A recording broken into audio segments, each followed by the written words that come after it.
অসুস্থ অবস্থায় রাজধানীর ধানমন্ডি লেভেট হাসপাতালে চিকিৎসারত অবস্থায় আছেন চিত্রনায়ক শাকিব খান। আজ বৃহস্পতিবার দুপুর 12টা 30 দিকে শাকিব হাসপাতালের জরুরি বিভাগে যান। তার সঙ্গে একজন নিকট আত্মীয় রয়েছেন। এখন তার ইসিজি করা হচ্ছে বলে জানা যায়। শাকিবের ওই আত্মীয় জানায়, শাকিব কাল রাত থেকে বুকে ও ঘাড়ে ব্যথা অনুভব করছিলেন, তাই হাসপাতালে আনা হয়েছে। লেভেট হাসপাতালের কাস্টমার কেয়ার থেকে সাহারা আক্তার নামক একজন কর্মী বিষয়টি নিশ্চিত করেছেন। তিনি বলেন, শাকিব খান অসুস্থ হয়ে জরুরি বিভাগে এসেছেন, এখনও ভর্তি হননি। শাকিব খান তার যে কোনো চিকিৎসা লেভেট হাসপাতালেই করিয়ে থাকেন। এছাড়াও পরিচালক রনি ও শাকিবের মেকআপ আর্টিস্ট সবুজ খান আছেন হাসপাতালে।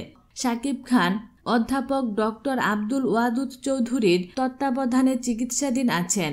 শাকিব অসুস্থ হয়ে পড়ায় বেশ আতঙ্কিত হয়ে পড়েন তার স্ত্রী অপু বিশ্বাস। শাকিবের জন্য সবার কাছে দোয়া চেয়েছেন স্ত্রী অপু। অপু জানান, আমি বাইরে আছি, হঠাৎ করেই শাকিবের অসুস্থতার খবর পাই।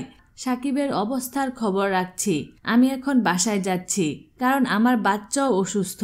বাচ্চার কন্ডিশন দেখে পরিস্থিতি পর্যবেক্ষণ করে হাসপাতালে যাব। সবাই দোয়া করবেন শাকিব যেন সুস্থ হয়ে আবার সবার মাঝে ফিরে আসতে পারে। বিনোদন জগতের নিত্য নতুন খবরাখবর জানতে আমাদের চ্যানেলটিতে সাবস্ক্রাইব করার জন্য আপনাকে আন্তরিক ধন্যবাদ।